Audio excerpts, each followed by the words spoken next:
This episode of The Bill and Callie Show is brought to you by Ram Financial and Wealth Management. You can never start too early. Building plans for your financial future, that is. Those who plan ahead and save early have more time to build assets for retirement, support a family, save for higher education, a new home, or other personal goals. You can contact Sean Graham, your financial advisor, at 219-595-0371. That's Sean Graham at 219-595-0371. Securities and investment products and services offered through Wendell and Reed Inc. Member FINRA SIPC. Graham Financial and Wealth Management is a separate entity from WRI. Graham Financial and Wealth Management.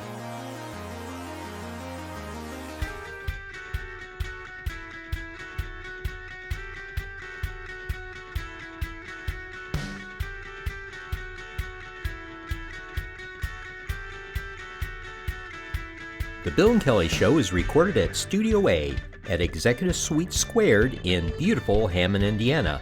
Now, here's Bill and Kelly.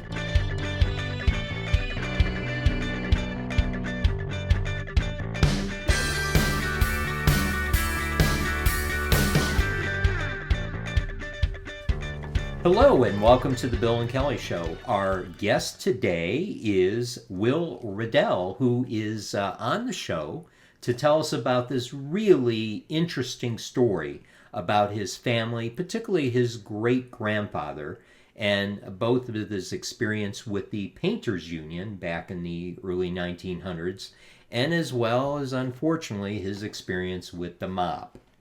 And first of all, welcome, Will. I'm so happy that you are our guest today. We're excited about this, and we're anxious for you to tell this amazing story. So welcome to our show. Well, thank you for having me, and it's an honor to be on your show, and I'm excited to tell this story because it's very exciting, and it's one that has been we've talked about a lot in our family, and as I mentioned, it started baking over the holidays, and we always ask, well, they're wonderful cookies, by the way. So if anyone, they're wonderful cookies. I want the secret recipe.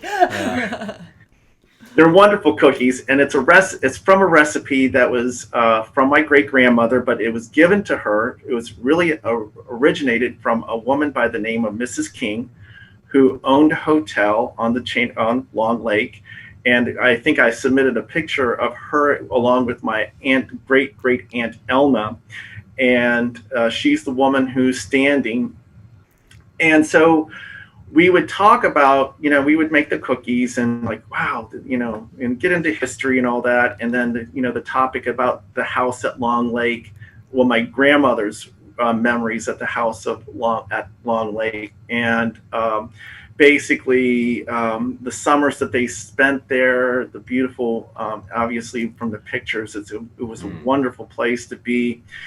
And then all these questions came up about what happened to the house at Long Lake. Why did, it always came up that it was quote unquote lost in a card game. And so we always wondered whether there was more to the story. And we know that our great-grandfather had held powerful offices in the Union. At first, he was Secretary-Treasurer of District 14 of the International Brotherhood of Painters, Decorators, and Paper Hangers from 1912 to 1926. And then he became Secretary-Treasurer of LU 460 in Hammond, Indiana. Oh, wow. Then he became National Fifth Vice President. And then he became in 1929, he was General President of the International Union, and he, dealt with all kinds of issues, including, things in Hollywood he was very involved with, and so. But I'll get into that a little bit. Now, Bill. Just a side note here. He was an immigrant. I mean, which is Yes, amazing. yes, He came over exactly. the early 1900s, and started a career right away in what he learned back in the old country, painting. Absolutely. He was born in Vallage, Sweden in 1875 and worked as a painter's apprentice before immigrating to the US at the age of 18. Hmm. After joining the Brotherhood of Painters, he not only helped to organize and charter local unions, but he revived membership and interest in the union in Chicago and northeastern Illinois.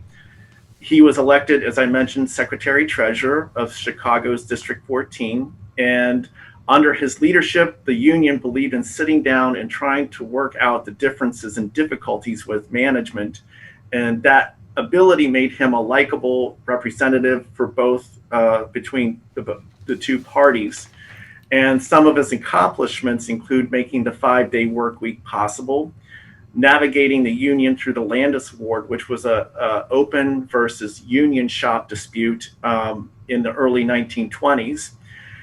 He ended the kickbacks to contractors and was stood up against what they called the silk stocking bosses. Now, the silk stocking bosses were the ones that were out to destroy the union, and he later adopted a model apprentice program that was adopted. He later developed a model apprentice program that was later adopted by the United States Department of Labor.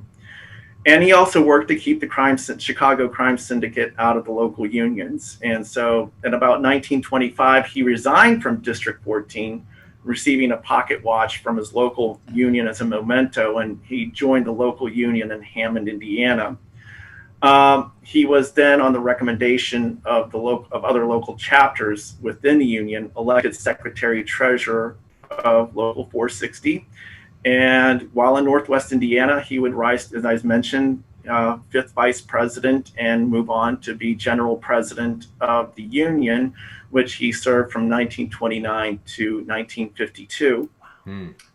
So Mom mentioned that we had some of his letters and pictures and mementos from the union, And pictures like, of hand them Long over, Lake. baby. I want to see Pictures, there's a few of them from Hollywood. There's one picture with him and Nelson Eddy Oh. from and I think I included that in the collection from MGM Studios.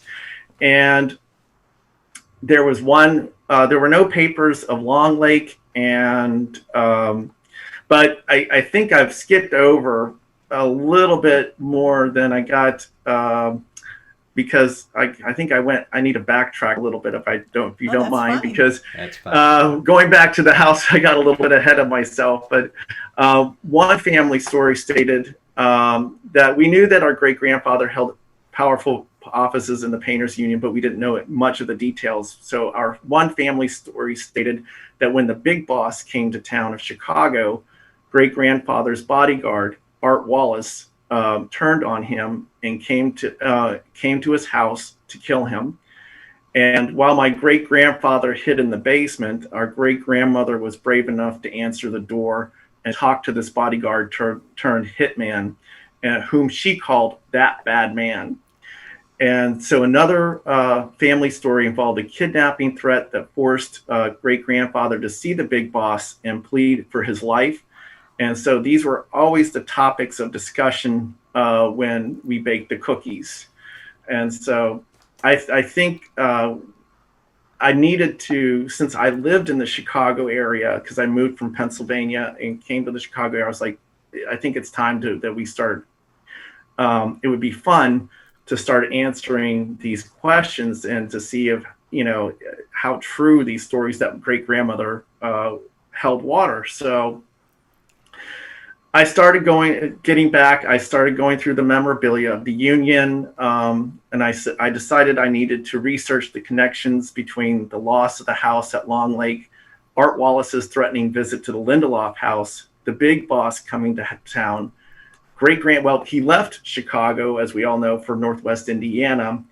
And so, and he was, all of a sudden, he left the Secretary Treasurer position at District 14. So we were kind of wondering if the big boss was Al Capone. And so that's another question that kind of went through our minds. And so that was kind of in our heads to try to make that connection. So I began by searching on the internet and for anything that was related to Art Wallace and the Painters Union. And my search uncovered a 1932 meeting where Art Wallace, Jerry Horan, who was, from my memory, was the general president of the BSEIU union, Roger Toohey, the leader of a gang that opposed the syndicate. They met with Cook County Chief Investigator Dan Gilbert and a man named Ted Newberry to discuss turning the union's money over to the syndicate. And so when I searched on these individuals, I learned that Dan Gilbert was connected with Capone, while Newberry worked for Francisco Rafael Nitto, a.k.a. Frank the Enforcer Nitti, boss of the Chicago Syndicate and number 2 in the Capone organization. And according to a newspaper report, Nitti was at this meeting, which took place at the New Southern Hotel in downtown Chicago. I don't believe it's still there, but so having confirmed that connection with the Painters Union and contact with the Chicago Syndicate, I decided that, we needed to go to Long Lake. And my mom said, you need to go to the Lake County courthouse to go through the property records. And so this is something I've done research before. So this is fun stuff. Going through these research stuff is fun for me because many years ago, I did research for a New York Times best-selling author on a book called Chinese Yankee. And so it was kind of going through the same, I was using my experience. I mean, it was, back then I did not know much about that soldier, excuse me, but I had some of these questions and connections that I wanted to make. And so on December 19th, 2018, I first went to the Lake County, Illinois court recorder's website. I didn't really turn up much because I didn't really know how to use the system. And so I was like, I better go. It's best to go in person and ask someone. So I went there and I got some really great help, and it was going through the Grand Tour and the Grantee books, and I found Art Wallace's name as owning the property after they. Sorry. And so it was late in December 1927 that the deed was stamped. Now, what was interesting was that there was a $4,000 lien against the house made months earlier. So that was kind of like, that's weird. Yeah. That's weird. So that was like, why would there be a $4,000 lien against the house, a mortgage? And so I documented it because it's kind of, back then, it's a lot of money today, but back then it was a lot, even more money. So, yeah. But it was great, and to find out that great grandmother was right about that. And so I needed to go to the Newberry Library in downtown Chicago because my goal, there was a photograph that we went through, going through all the memorabilia of the family, but then there was 2 unfamiliar gentlemen, and one of which resembled Roger Toohey.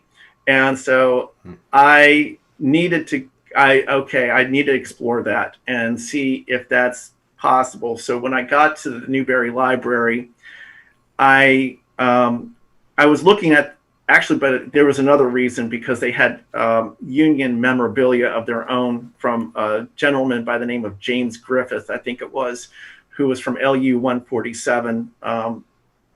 And I needed to go through that stuff, and I found some really great stuff there. But I overheard the librarian talking to one of the other patrons who was interested in finding, matches and photographs, and he said you'd have to spend a lot of time, and it's kind of an inexact science. It's kind of like you'd have to spend a lot of time doing that. And there's one university in the Chicago area that has a huge photographic collection, and I'm kind of like, my time needs to be, I don't have time. I need to spend more time on it. I had a limited amount of time, so I had to prioritize, and that was to find more information. So But I did get a lot of great memorabilia, union cards, go through a lot of that stuff. And there was a picture of a brochure, and of course Art Wallace's picture was in that brochure. And so I went through newspapers.com, and I saw his picture in there. But it was to see a professional photograph of him was kind of like, wow, that's what he looks like. So after a delay of a few months, I started going through various books. I had ordered books on Roger Toohey, racketeering and labor unions of Chicago, and gangland Chicago of the 19-teens through 1930s, to immerse myself in the environment, because Art Wallace was a labor racketeer. He basically had associations with these folks early on. So, but probably the most valuable document in my research was a dissertation that describes how Arthur Wallace took over the Secretary-Treasurer position. And it's a doctoral dissertation by Per Nordahl called Weaving the Ethnic Fabric, Social Networks Among Swedish American Radicals in Chicago, 1890 to 1940, which is pretty, That's a long title. A long title, yes. Swedish radical. When I think of Sweden, I don't think of radicals, but... Yeah, they're actually, they were, exactly. Your great grandfather sounded like an amazing man. Yes. Earning the respect of the Union and he was all these bridges in the Union with the management and coming over at 18, probably not knowing the language very well and everything else, and to think of all the changes and things that he made for the good. Right. Oh, absolutely. Amazing. Yeah. And absolutely. And it calls to mind, that we are a nation of immigrants, and they all contribute in one most of shape us or aren't form. true Americans. We're American by birth, but not by nationality at all. But go ahead, Will. I'm sorry. Okay. Yeah. So it analyzes the socioeconomic and ethnic background behind the labor movement in Chicago during the time. And so this was a critical source of information, since it reveals that Arthur Wallace took over the Union from my great-grandfather at gunpoint in 1925. And to quote one of the members of the Union, Myron Slim Brundage, who was a painter from LU 147, our Union boss for the whole city, Wallace, wasn't even a painter. He was hired as a bodyguard for the secretary of the district council, L.P. Lindelof. One day, he put a gun in the old man's ribs and told him he was taking over, end quote. So, wow. So I learned that, in my research, I learned that the syndicate kind of muscled into labor unions by what a newspaper called the Racketeers Theory, which was might makes right. And so, and if union officials refused to give up their positions, well, then they would likely been quote unquote taken for a ride. Yeah. And so in Nordahl's dissertation, he goes on to describe how elections were when Arthur Wallace was district council secretary treasurer. He and his cohorts, and actually elections were fixed. His opponents were beaten or forced to quote unquote resign. And there were also accusations of voter fraud. So that was the year. 1925 was also the year that Al Capone took over from Johnny Torrio. We don't. So Nordahl confirms. Yeah. So Nordahl confirms that great-grandfather transferred to LU 460 in Hammond. So I decided to explore LPL's connection with Northwest Indiana. So I wanted to know if he owned any property there, and he did. And so that took me to the recorder's office, because I looked it up on the newspapers.com on property sales. And that took me to the recorder's office at the Lake County, Indiana courthouse in Crown Point. And so from there, I found the only thing I was able to come up with was a documentation of, now in 1917, he had bought property in Cedar Lake. And then in 1927, 1928, 1930, that was about that time that he bought some property from Julian Yuki. And Julian Yuki at the time was the wealthiest gentleman wealthiest person in Lake County, Indiana. And from what I understand, that's what the namesake of the Yuki Country Club is named after him. Oh, okay. That makes sense now. And so, so it sounded like it was for $1. So it sounded more like to settle a property easement situation. So it wasn't really anything because it named the same blocks and sort of thing and lots. So I had read that both Johnny Torrio and Al Capone had visited what was the Lassen House, which is now the Cedar Lake Historical Society. And so my next stop took me there, and I met a gentleman by the name of Scott, who's a researcher there, and he's very knowledgeable. And yes, he did say that they had stopped there, and the Lassen House was like a getaway. Well, the Lassen Resort, I should say, was a getaway for people in Chicago, and it was right along the Monon Railroad. So there wasn't really any direct connection there with my great grandfather. And so, but there is one connection there is one connection with one more connection that I know of with Art Wallace in Northwest Indiana, and that was Ted Newberry, because in 1933 he was found dead in north of around Chesterton, and from what I read, Highway 12 and 20 was a popular place to leave those who were put on, quote unquote, put on the spot. Yeah. And so from my research, Ted Newberry would have been on what is now Howe Road. Back then it was Johnson Road at near the intersection of Johnson and Oak Hill. And because the old Johnson farm was there, but now it's Howe Road. And so that's where that led me. And that was just the connect. And remember, in the 1932 meeting, they most had certainly met. So, boy, man, this is amazing. I know. So it's only it's only that I can think of that it is reasonable to think that that great grandfather went to see the big boss to plead for his life, and then he was probably exiled to Northwest Indiana, where he joined the union there, the local union there, and then and of course. It can only be speculated with the $4,000 against the Long Lake House was either to pay a debt or to buy some time on someone's life.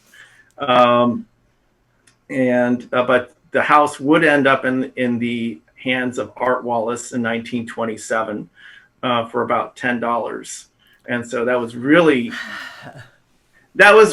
odd because my great grandparents had paid $100, and so. Oh boy! Now, does the house still stand? No, the house is gone. Another house is on the property right now. Now, some of your other things, as you're investigating this, you went into Chicago to visit some famous areas. Yes, I did. I went on the Chicago Crimes tours and the Chicago Ghosts and Walking tour, and some of the places that we visited were a lot of the places that the members of the syndicate were at. One of them was Frank Nitty's vault, which is at down below. If you go to Harry Carey's Italian Steakhouse on Kinsey Street, down below, you'll see all kinds of pictures, and that's actually where Frank Nitty had one of his headquarters there, from what I was told. And if you go down the stairs, his vault is there, and then they have his address book is still there, and then you're looking into what was a tunnel system, because there is a tunnel system that went underneath the city. Right. Is the vault opened? Has it ever been opened? I can't remember. I can't remember from pictures. I think it has been Geraldo opened. Rivera, if you haven't been there. Yeah. Okay. Geraldo, he'll get beyond that right Geraldo, away. we'll get right into that. That did wonders for his career, didn't it? Yeah, it did. When he did Al Capone's, yeah. Oh man, oh boy, this is, and you also visited the site of the St. Valentine's Day Massacre. Oh wow. Yes, I did. That was another trip that I actually went to some of these because it was on the Chicago Crime Tours bus. It was a very great tour. The only thing that it was raining and I was on the wrong side of the bus, and so So what I did was I took my own little walking tour to that. And so I walked from Millennium Station all the way up to Clark Street. It's a nice walk. So Yeah. yeah, it was a nice walk. Wow, how interesting. Yeah. So this is something that, the organized crime has always tried to get a piece of the unions because of the wealth in the union dues, the treasuries. And so it sounded like they kept the thumb on your great-grandpa even when he moved into Northwest Indiana. And Yeah, I'm not too sure what the situation was with that. I think that things, I'm not sure I don't know much about after what happened. He got removed from the district council or ousted from district council secretary treasurer. The secretary treasurer position that he had was with the local union and not the district. And so, but he was able to then move up in the union. so when he came into Northwest Indiana, there's more of a separation between him and the mob. I don't know. You don't know, so that's something that we find any ties. We don't. Yeah, we don't. The only thing that I found out, the only thing that I knew about was the situation with Art Wallace. Yeah. Man, amazing, scary, but amazing. Mm-hmm. But it's kind of interesting conversation to bring up while you're making cookies. Christmas cookies, Absolutely. I remember trying to figure out from my mom and dad what they got me for Christmas, and here you're talking about the mob, and I'm like, oh boy, oh man, boy, I tell you, the amount of research you've done, amazed you. Yeah, and it's not over yet. No. Are you going to turn this into a book and a movie? Well, I am working on a screenplay. I took a screenplay. I took a class through Indiana Filmmakers Network from Lovelace Lee III, and I'm going to. My goal is to turn it into a screenplay. Awesome. But there's more to the story. There's more that needs to be researched because the central character is Art Wallace, and it gets even more interesting, if you want to say that. Yeah. And then I'm planning to hopefully do some more research with the Hollywood side of things, because my great-grandfather was very, very involved with the Hollywood strikes of 1937 and 1945, and he was always in meetings with the Federation of Motion Picture Crafts and the Conference of Studio Unions. So very cool. Oh yeah, boy! Best of luck on you to continuing this research. So we want to hear more when you get more. Yeah, We absolutely. want to be definitely. Let us know when you come up with the second chapter to this. I read through this and I said, boy, the amount of work that you did in research, going to the libraries, going to the Union Hall, and courthouses, everything. Yeah, it's amazing. Going through newspapers and then just immersing yourself into the story, and that's a big part of it, so that you can then tell it, effectively. Right, and the fact that you went and got a book so you can get more of the culture, more of the behind the scene, the backstories, if you will. I love it. Absolutely. boy. Yeah, So amazing. this is great. Well, we better start wrapping up the show here pretty soon, so we have enough for the chapter 2 of Will's story. Yes. Yes, definitely. Yeah, we're going to have you back on. Will, it has been a pleasure. Oh my And gosh. this is, So quite an honor. fun. Thank you for having me. Oh my gosh. thank you. We are honored. You're welcome. So, and wish everyone a very safe and happy rest of the week. And we'll say goodbye for now. Bye, everybody. Bye.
This episode of The Bill and Callie Show is brought to you by Ram Financial and Wealth Management.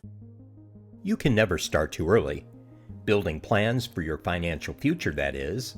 Those who plan ahead and save early have more time to build assets for retirement, support a family, save for higher education, a new home, or other personal goals. You can contact Sean Graham, your financial advisor, at 219-595-0371.